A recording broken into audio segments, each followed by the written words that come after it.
Lumina, une planète baignée d'une radiance éthérée. 2 soleils ornaient son ciel, projetant un crépuscule perpétuel sur ses paysages variés. Des forêts luxuriantes regorgées de vie, des cascades dévalaient des montagnes imposantes et des océans cristallins reflétaient la tapisserie céleste au-dessus. Mais Lumina était bien plus qu'un monde magnifique. C'était un berceau de magie ancienne, un royaume où la lumière et les ténèbres dansaient en un équilibre fragile. Pendant des millénaires, l'harmonie régnait en maître. Les habitants, des êtres d'énergie pure, vivaient en paix, puisant force et sagesse dans le noyau lumineux de la planète. Ils croyaient en l'interconnexion de toutes choses, comprenant que la lumière et les ténèbres étaient les 2 faces d'une même pièce, essentielle à l'équilibre cosmique.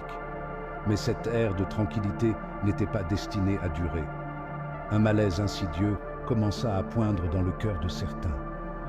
Les ténèbres, autrefois source de tranquillité et d'introspection, se mirent à murmurer des promesses séduisantes de pouvoir. Elles les tentaient par l'attrait d'une connaissance interdite, murmurant l'existence d'un monde où ils pourraient transcender leur existence actuelle et atteindre la véritable grandeur. Ces murmures étaient subtils au début, facilement rejetés comme de simples pensées fugaces. Cependant, les graines du doute avaient été semées et elles finiraient par s'épanouir en un conflit qui menaçait de consumer Lumina elle-même. La scène était prête pour un drame cosmique, une bataille entre la lumière et les ténèbres, où le destin d'un monde entier était en jeu. Les visionnaires, un conseil composé des êtres les plus sages et les plus anciens de la planète, furent les premiers à percevoir les ténèbres imminentes. Ils étaient vénérés dans tout Lumina pour leur capacité à percevoir les murmures du cosmos, à entrevoir la tapisserie complexe du destin lui-même. Pendant des générations, ils avaient guidé leur peuple avec sagesse et clairvoyance, assurant harmonie et prospérité. Mais à présent, un vent glacial soufflait à travers leurs rêves, porteurs de visions d'un avenir terrifiant. Les étoiles elles-mêmes semblaient trembler d'appréhension, leur lumière céleste vacillant de présages inquiétants. Les visionnaires se réunirent dans leur conclave isolé, le cœur lourd de peur. Ils sondèrent les profondeurs de leur conscience collective, cherchant des réponses dans les courants tourbillonnants du destin. Et alors, ils la virent, la prophétie de l'éclipse. Une période de grand bouleversement approchait, un événement cosmique qui plongerait Lumina dans le chaos. La prophétie parlait d'un être à la puissance incommensurable, dévoré par l'ambition et la soif d'une connaissance interdite, qui surgirait des ombres pour défier l'essence même de leur monde. Les étoiles, prédisait-il, s'aligneraient dans une danse céleste sans précédent, projetant une éclipse menaçante sur Lumina et annonçant une ère de ténèbres. Les visionnaires émergèrent de leur conclave, le visage marqué par l'inquiétude. La prophétie était claire, une tempête approchait, et Lumina était cruellement mal préparée aux épreuves qui l'attendaient. Le temps de l'insouciance était révolu. Il devait agir rapidement et avec détermination s'il voulait éviter la catastrophe imminente. Les visionnaires savaient qu'ils avaient besoin d'une force capable de défendre Lumina contre l'obscurité grandissante. Ils avaient besoin de guerriers, de protecteurs, de phares d'espoir face au désespoir.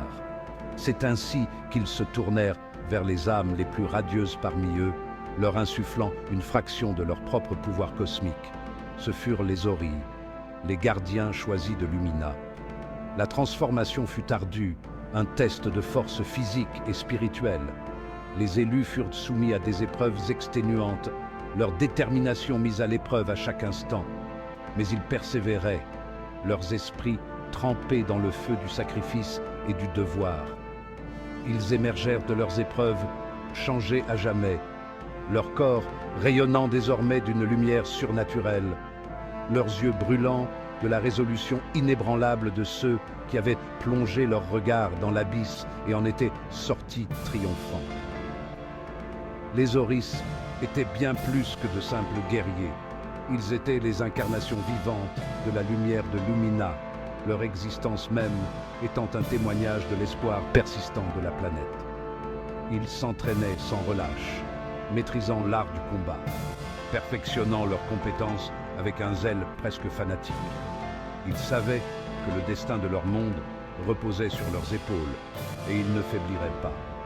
Les Ori étaient organisés en légions, chacune dirigée par un sage commandant, leur rang grossissant de jour en jour. Ils se dressaient comme un phare d'espoir face à l'obscurité grandissante, un témoignage de l'esprit inébranlable de Lumina. Ils étaient prêts à affronter n'importe quelle menace, à défendre leur monde contre les ombres qui menacèrent de le consumer. Les visionnaires, dans leur sagesse, savaient que la force brute ne suffirait pas à combattre les ténèbres imminentes. Ils avaient besoin d'une arme, d'un artefact d'une puissance incommensurable, capable de repousser les ombres et de sauvegarder l'avenir de Lumina. C'est ainsi qu'ils consacrèrent leur énergie collective, leur essence même, à la création des Lumières. Les Lumières étaient des structures magnifiques, de véritables phares de lumière pure, érigés stratégiquement à la surface de Lumina. Chaque lumière pulsait d'une énergie qui entrait en résonance avec le noyau de la planète, amplifiant et canalisant sa puissance intrinsèque. Les lumières étaient bien plus que de simples structures défensives. Elles étaient des ancrages d'espoir, leur radiance atteignant même les recoins les plus sombres du monde. Les lumières avaient un double objectif. Tout d'abord, elles agissaient comme un moyen de dissuasion, leur énergie rayonnante repoussant les ténèbres grandissantes et fortifiant les défenses naturelles de la planète. Ensuite, elles servaient de conduit, amplifiant les pouvoirs des Oris et leur permettant d'exploiter tout le potentiel de leurs capacités. Grâce aux lumières opérationnelles, Lumina baignait dans une lumière encore plus éclatante, un témoignage de la résistance de la planète face à la menace imminente. Les lumières se dressaient comme des symboles d'espoir, leur lueur rayonnante rappelant constamment que même dans les moments les plus sombres, la lumière finirait toujours par trouver un chemin.